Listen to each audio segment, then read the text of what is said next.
नमस्कार, मैं शालिनी और आप देख रहे हैं नेशनल न्यूज नेटवर्क। आइए नजर डालते हैं आज की बड़ी खबरों पर। सुनीता विलियम्स ने 9वीं बार किया स्पेस वॉक। 5.5 घंटे तक रही स्पेस स्टेशन से बाहर। रिसर्च के लिए सूक्ष्मजीवों के सैंपल भी लिए। भारतीय मूल की अमेरिकी अंतरिक्ष यात्री सुनीता विलियम्स ने अंतर्राष्ट्रीय अंतरिक्ष स्टेशन ISS पर गुरुवार शाम भारतीय समय के मुताबिक 6:30 से स्पेस वॉक शुरू किया।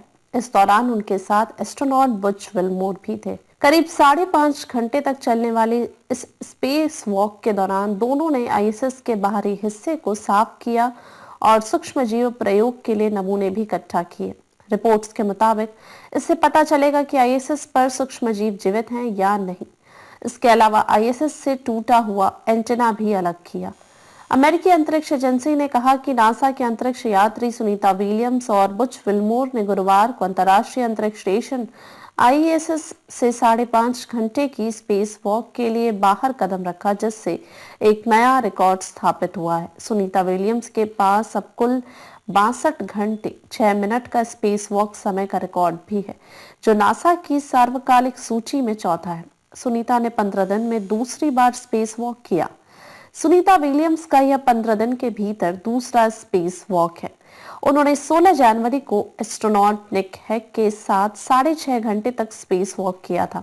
अब तक सुनीता विलियम्स 9 स्पेस वॉक कर चुकी हैं। वहीं बुच विल्मोर का यह 5वां स्पेस वॉक है।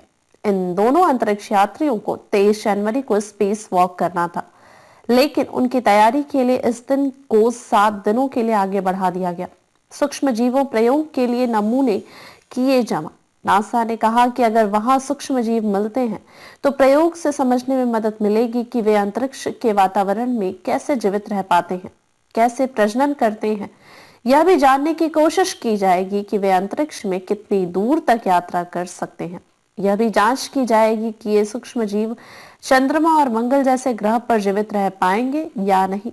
अमेरिकी अंतरिक्ष एजेंसी ने कहा कि सुनीता विलियम्स और बुच विल्मोर ने अपने प्राथमिक उद्देश्य पूरे कर लिए, जिनमें स्टेशन के ट्रस से रेडियो फ्रीक्वेंसी समूह एंटेना असेंबली को हटाना और डेस्टिनी प्रयोगशाला और क्वेस्ट एयरलॉक से विश्लेषण के लिए सतह सामग्री के नमूने एकत्र करना शामिल है। इस बीच नासा ने बुधवार को कहा कि वह अरबपति एलन मस्क की स्पेसएक्स के साथ मिलकर 2 अंतरिक्ष यात्रियों सुनीता विलियम्स और बुच विल्मोर को सुरक्षित रूप से घर वापस लाने के लिए काम कर रहा है, जो महीनों से अंतर्राष्ट्रीय अंतरिक्ष स्टेशन ISS में फंसे हुए हैं। जितनी जल्दी संभव हो सके अनुभवी अंतरिक्ष यात्री विल्मोर और विलियम्स जून 2024 में बोइंग के स्टारलाइनर पर सवार होकर ISS पहुंचे। उन्हें परिक्रमा प्रयोगशाला में केवल 8 दिन बिताने थे, लेकिन अंतरिक्ष यान पर तकनीकी समस्याओं के कारण नासा को अपनी योजना बदलनी पड़ी। अमेरिकी अंतरिक्ष एजेंसी ने अगस्त में घोषणा की थी कि बोइंग की प्रतिद्वंदी स्पेसएक्स फरवरी में चालक दल को घर से ले जाएगी, लेकिन स्पेसएक्स द्वारा एक नया अंतरिक्ष यान तैयार करने से कारण उनकी वापसी को और आगे बढ़ा दिया गया। यह घटनाक्रम अमेरिकी राष्ट्रपति डोनाल्ड ट्रंप के उस बयान के एक दिन बाद सामने आया है, जिसमें उन्होंने कहा था कि स्पेसएक्स जल्द ही दोनों अमेरिकी अंतरिक्ष यात्रियों को वापस लाने के लिए मिशन शुरू करेगा। क्या है नासा का अगला प्लान? नासा और स्पेसएक्स एजेंसी के स्पेसएक्स क्रू 9 अंतरिक्ष यात्रियों सुनीता विलियम्स और बुच विल्मोर को जल्द से जल्द सुरक्षित रूप से वापस लाने के लिए तेजी से काम कर रहे हैं। इसके साथ ही अभियानों के बीच हैंडओवर को पूरा करने के लिए क्रू 10 के लॉन्च की भी तैयारी कर रहे हैं। नासा और स्पेसएक्स ने मार्च 2025 के अंत से पहले क्रू 10 को ISS पर लॉन्च करने का लक्ष्य रखा है। नासा के अंतरिक्ष यात्री Nick Hague, Sunita Williams, Butch Wilmore और रोस्कोसमोस के अंतरिक्ष यात्री अलेक्जेंडर गोरबोनोव के साथ स्पेसएक्स क्रू 9 मिशन क्रू 10 के प्रयोगशाला में पहुंचने के बाद ही पृथ्वी पर लौट सका। खबरों में अब तक के लिए बस इतना ही। फिर होगी आपसे मुलाकात एक ऐसी ही बड़ी खबर के साथ। तब तक के लिए नमस्कार और देखते रहिए नेशनल न्यूज नेटवर्क।